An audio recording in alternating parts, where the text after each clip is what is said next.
Hi hello ನಮಸ್ಕಾರ ಎಲ್ಲ ಪ್ರೀತಿಯ ಚಾಲಕ ಮಿತ್ರರಿಗೆ. ಸ್ನೇಹಿತರೆ, ಮಹಾರಾಷ್ಟ್ರ ಸರ್ಕಾರ ಬೈಕ್ ಟ್ಯಾಕ್ಸಿ ಅಂತಕ್ಕಂತಹ ವಿಚಾರಕ್ಕೆ ಕಠಿಣವಾದ ನಿಯಮಗಳನ್ನ ತರ್ತಿರ್ತಕ್ಕಂತಹ ಸಾರಿಗೆ ಸಚಿವರಿಗೆ ನಮ್ಮ ಎಲ್ಲ ಚಾಲಕರ ಪರವಾಗಿ ಒಂದು ಹ್ಯಾಟ್ಸಾಪ್ ಅನ್ನು ಹೇಳಬೇಕಾಗುತ್ತೆ.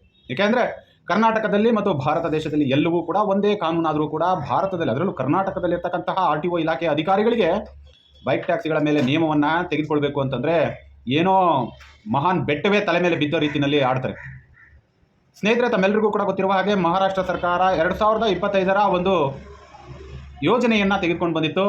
EV ವಾಹನಗಳ ಮಾತ್ರ ಎಲೆಕ್ಟ್ರಿಕ್ ಬೈಕ್ ಟ್ಯಾಕ್ಸಿಯಾಗಿ ಪರಿವರ್ತನೆಯಾಗಿ EV ವಾಹನಗಳಲ್ಲಿ ಮಾತ್ರ ಒಂದು ಸರ್ವಿಸನ್ನು ಕೊಡಬೇಕು ಅಂತಕ್ಕಂತಹ ಮಹಾರಾಷ್ಟ್ರ 2025 ಅನ್ನುವಂತಹ ಒಂದು ಕಾನೂನನ್ನು ತೆಗೆದುಕೊಂಡು ಬಂದಿತ್ತು. ಆ್ಯಪ್ ಆಧಾರಿತ ಬೈಕ್ ಟ್ಯಾಕ್ಸಿ ಸೇವೆಗಳನ್ನು ಕಾನೂನುಬದ್ಧಗೊಳಿಸಿದೆ. ಆದರೆ ಚಾಲಕರು ಹಾಗೂ ಅಗ್ರಿಗೇಟರ್ ಸಂಸ್ಥೆಗಳು, ಉದಾಹರಣೆಗೆ ಓಲಾ, ಊಬರು, ರ್ಯಾಪಿಡೋ ಮೇಲೆ ಕಠಿಣ ನಿಯಮಗಳನ್ನು ವಿಧಿಸಿದೆ.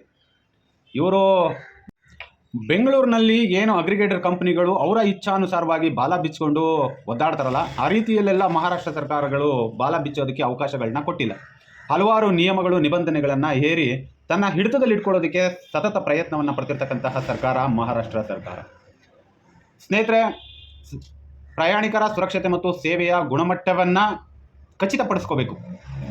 ಸರ್ಕಾರ ಆ ಒಂದು ಗುಣಮಟ್ಟ ಖಚಿತ ಆದ ನಂತರದಲ್ಲೇ ಸೇವೆಗಳನ್ನ ಕೊಡಬೇಕು ಅಂತೇಳಿ ಒಂದು ನಿಯಮವನ್ನು ಮಾಡಿಕೊಂಡಿದೆ. ಮುಖ್ಯವಾಗಿ ವಯಸ್ಸು, ಏನು ಬೈಕ್ ಟ್ಯಾಕ್ಸಿಯನ್ನು ಸರ್ವಿಸ್ ಕೊಡುವಂತಹ ಚಾಲಕರುಗಳ ವಯಸ್ಸು ಇಂಪಾರ್ಟೆಂಟ್ ಆಗಿ ತೆಗೆದುಕೊಂಡಿದೆ.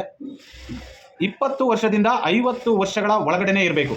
ಯಾರು ಬೈಕ್ ಟ್ಯಾಕ್ಸಿಯನ್ನು ಮಾಡ್ತೀನಿ ಅಂತೇಳಿ ರೈಡರ್ ಬರ್ತಾನೆ, ಅವರ ವಯಸ್ಸು 20ರಿಂದ 50 ಇರಬೇಕು ಅಂತಕ್ಕಂತಹ ಒಂದು ನಿಯಮವನ್ನು ತಗೊಂಡು ಬಂದಿದೆ. ಮತ್ತು DLನಲ್ಲಿ ಬ್ಯಾಡ್ಜ್ ಕಂಪಲ್ಸರಿಯಾಗಿ ಇರಲೇಬೇಕು ಅಂತೇಳಿ ಒಂದು ಕಾನೂನನ್ನು ಕೂಡ ತೆಗೆದುಕೊಂಡು ಬಂದಿದೆ. ಮೋಟಾರ್ ವೆಹಿಕಲ್ ಆಕ್ಟ್ 1989 ಮಹಾರಾಷ್ಟ್ರ ಅಡಿಯಲ್ಲಿ ನೀಡಲಾಗುವ public service vehicle badge police ಪರಿಶೀಲನೆ, ಇಂಪಾರ್ಟೆಂಟ್ ಆಗಿ ಬ್ಯಾಡ್ಜ್ ನೀಡುವ ಮೊದಲು ಪೊಲೀಸು ಕ್ಯಾರೆಕ್ಟರ್ ತಗೊಂಡು ಬರಬೇಕು, ಪರಿಶೀಲನೆಯನ್ನು ಕೂಡ ಕಡ್ಡಾಯಗೊಳಿಸಿರ್ತಕ್ಕಂತಹದ್ದೊಂದು ಆದೇಶವನ್ನು ಮಾಡಿದೆ. ಕೆಲಸದ ಸಮಯವನ್ನು ಗರಿಷ್ಠ 8 ಗಂಟೆಗಳಿಗೆ ನಿಗದಿಪಡಿಸಲಾಗಿದೆ. 8 ಗಂಟೆಗಳಲ್ಲಿ ಹೇಗೆ ಕರ್ತವ್ಯವನ್ನು ನಿರ್ವಹಿಸ್ತಾರೆ ಅಂತಕ್ಕಂಥದ್ದು ಕೂಡ ಇಲ್ಲಿ ವೆರಿ ಇಂಪಾರ್ಟೆಂಟ್ ಆಗಿ ಕಾಣುತ್ತೆ. ಯಾಕೆಂದರೆ ಬೈಕ್ ಟ್ಯಾಕ್ಸಿ ರೈಡರ್ಗಳಿಗೆ ಮಾನಸಿಕ ಒತ್ತಡಗಳಾದಂಥ ಸಂದರ್ಭಗಳಲ್ಲಿ ಅತಿ ಹೆಚ್ಚು ಅಪಘಾತಗಳಾಗ್ತವೆ.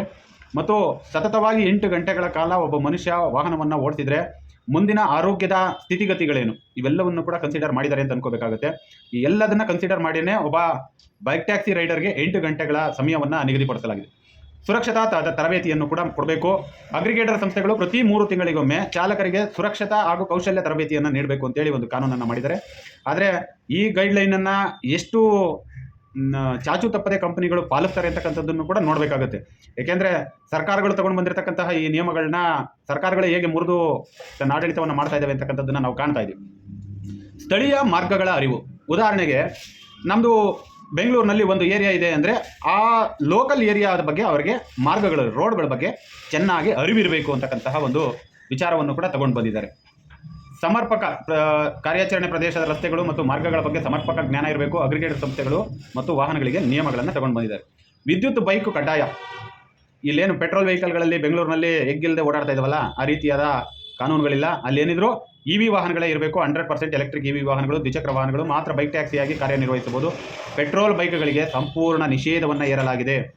ಇವರೇನು ಇಲ್ಲಿ ಬೆಂಗಳೂರಲ್ಲಿ ಇಟ್ಕೊಂಡು ಆಟ ಆಡ್ತಾ ಇದ್ದಾರಲ್ಲ ಪೆಟ್ರೋಲ್ ವೆಹಿಕಲ್ಗಳನ್ನ, ಅಲ್ಲಿ ಮಹಾರಾಷ್ಟ್ರದಲ್ಲಿ ಪೆಟ್ರೋಲ್ ವೆಹಿಕಲ್ಗಳಿಗೆ ಸಂಪೂರ್ಣವಾಗಿ ನಿಷೇಧವನ್ನು ಹೇರಲಾಗಿದೆ. ಕನಿಷ್ಠ ವಾಹನ ಸಂಖ್ಯೆ, ಪ್ರತಿ ಪರವಾನಗಿಗೆ ಕನಿಷ್ಠ 50 ಎಲೆಕ್ಟ್ರಿಕ್ ಬೈಕ್ ಟ್ಯಾಕ್ಸಿಗಳು ಇರಬೇಕು ಅಂತಕ್ಕಂತಹ ಒಂದು ನಿಯಮವನ್ನು ತಗೊಂಡು ಬಂದಿದ್ದಾರೆ. ಅಂದರೆ ಇಲ್ಲಿ ಚಾಲಕನ್ನು ಕರ್ತವ್ಯ ನಿರ್ವಹಿಸ್ತಾನೋ ಇಲ್ಲ ಯಾವುದಾದ್ರೂ ಒಂದು ಏಜೆನ್ಸಿ ಥರ ಇಟ್ಕೊಂಡು ಒಬ್ಬ ಲೈಸೆನ್ಸನ್ನು ತಗೊಂಡು 50 ವಾಹನಗಳನ್ನ ಇಟ್ಕೊಂಡು ವ್ಯಾಪಾರ ಮಾಡ್ಬೋದು ಅಂತಕ್ಕಂತಹ ಒಂದು ನಿಯಮಗಳನ್ನು ಕೂಡ ತಂದಿರೋ ರೀತಿಯಲ್ಲಿ ಕಾಣುತ್ತೆ. ಇನ್ನು ಸುರಕ್ಷತೆಯ ವಿಚಾರವಾಗಿ ಬಂದರೆ GPS ಟ್ರ್ಯಾಕಿಂಗು, ತುರ್ತು ಪ್ಯಾನಿಕ್ ಬಟನ್ನು, 24x7 ಸಹಾಯ ಕೇಂದ್ರ ಮತ್ತು ಮಹಿಳಾ ಪ್ರಯಾಣಿಕರಿಗೆ ಮಹಿಳಾ ಚಾಲಕರನ್ನೇ ಆಯ್ಕೆ ಮಾಡುವ ವ್ಯವಸ್ಥೆಯನ್ನು ಕಡ್ಡಾಯವಾಗಿ ಮಾಡಬೇಕು ಅಂತೇಳಿ ತಗೊಂಡು ಬಂದಿದ್ದಾರೆ. ಈಗ GPS, ಪ್ಯಾನಿಕ್ ಬಟನ್ನು ಇವೆಲ್ಲವೂ ಕೂಡ ಹೇಗೆ ನಿರ್ವಹಿಸ್ತಾರೆ ಅಂತಕ್ಕಂಥದ್ದನ್ನು ಕೂಡ ನೋಡಬೇಕಾಗುತ್ತೆ ಮುಂದಿನ ದಿನಗಳಲ್ಲಿ. ಯಾಕೆಂದರೆ ಎಲ್ಲದನ್ನು ಕೂಡ ನಾವು ಕೇವಲ ಕರ್ನಾಟಕಕ್ಕೆ ಮಾದರಿಯಾಗಿ ತಗೊಳ್ಳೋಕ್ಕಾಗೋದಿಲ್ಲ. ಅಲ್ಲಿನ ಸರ್ಕಾರವು ಕೂಡ ಯಾವ ರೀತಿಯಾದ ಮಾದರಿಯಾಗಿ ತೆಗೆದುಕೊಂಡು ಈ ಎಲ್ಲ ಆಡಳಿತಗಳನ್ನ ನಡೆಸುತ್ತೆ ಅಂತಕ್ಕಂಥದ್ದನ್ನು ಕೂಡ ನೋಡಬೇಕಾಗುತ್ತೆ.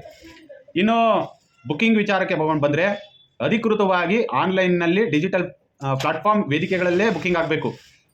ಏನು ರಸ್ತೆಯಲ್ಲಿ ಹೋಗುವ ಸಂದರ್ಭದಲ್ಲಿ ಕೈ ಹೊಡೆದವ್ರಿಗೆಲ್ಲರಿಗೂ ಕೂಡ ಸರ್ವಿಸನ್ನು ಕೊಡೋದಕ್ಕೆ ಅವಕಾಶಗಳಿಲ್ಲ.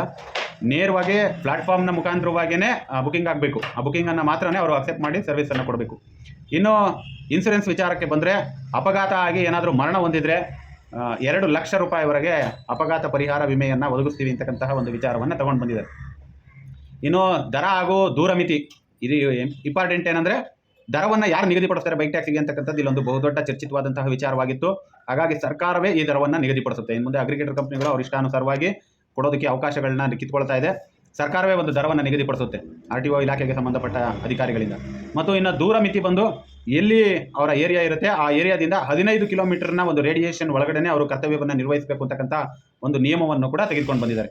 ಪ್ರಸ್ತುತ ಜಾರಿ ಸ್ಥಿತಿ 2025ರ ಕೊನೆಯಲ್ಲಿ ಕೆಲವು ಅಗ್ರಿಗೇಟರ್ ಸಂಸ್ಥೆಗಳು ತಾತ್ಕಾಲಿಕ ಪರವಾನಗಿಗಳನ್ನು ನೀಡಲಾಗಿತ್ತು. ಆದರೆ ಅನಧಿಕೃತ ಪೆಟ್ರೋಲ್ ಬೈಕ್ಗಳ ಬಳಕೆ, ಚಾಲಕರ ಹಿನ್ನೆಲೆಯನ್ನು ಪರಿಶೀಲನೆ, ನಿಯಮಗಳ ಉಲ್ಲಂಘನೆ ಸೇರಿದಂತೆ ಹಲವು ಅಕ್ರಮಗಳು ಕಂಡುಬಂದ ಹಿನ್ನೆಲೆಯಲ್ಲಿ ರಾಜ್ಯ ಸರ್ಕಾರವು ಈ ತಾತ್ಕಾಲಿಕ ಪರವಾನಗಿಗಳನ್ನು ರದ್ದು ಮಾಡಿತ್ತು. ಈ ಹಿಂದೆ ಏನೋ ಅಕ್ರಮವಾಗಿ ಸೇವೆ ಕೊಡ್ತಾ ಇದ್ರು, ಅಕ್ರಮವಾದಂತಹ ಕೆಲವು ಕೆಲಸ ಕಾರ್ಯಗಳನ್ನ ಮಾಡ್ತಾ ಇದ್ರು ಅಂತೇಳಿ ಅವರ ಲೈಸೆನ್ಸ್ಗಳನ್ನು ಕ್ಯಾನ್ಸಲ್ ಮಾಡಲಾಗಿತ್ತು. ಇನ್ನು ಮುಂದಕ್ಕೆ ಲೈಸೆನ್ಸ್ಗಳನ್ನು ರಿನ್ಯೂವಲ್ ಮಾಡಿಕೊಂಡು ಅವರ ಹಲವಾರು ನಿಯಮ ನಿಬಂಧನೆಗಳನ್ನು ಒಪ್ಪಿ ಪಬ್ಲಿಕ್ ಸರ್ವೆಂಟನ್ನು ಕೊಡೋದಾದರೆ ನಿಮಗೆ ಕೊಡ್ಬೋದು ಅಂತಕ್ಕಂತಹ ಒಂದು ಸರ್ಕಾರದ ಸೂಚನೆಯನ್ನು ಕೂಡ ಕೊಡಲಾಗಿದೆ.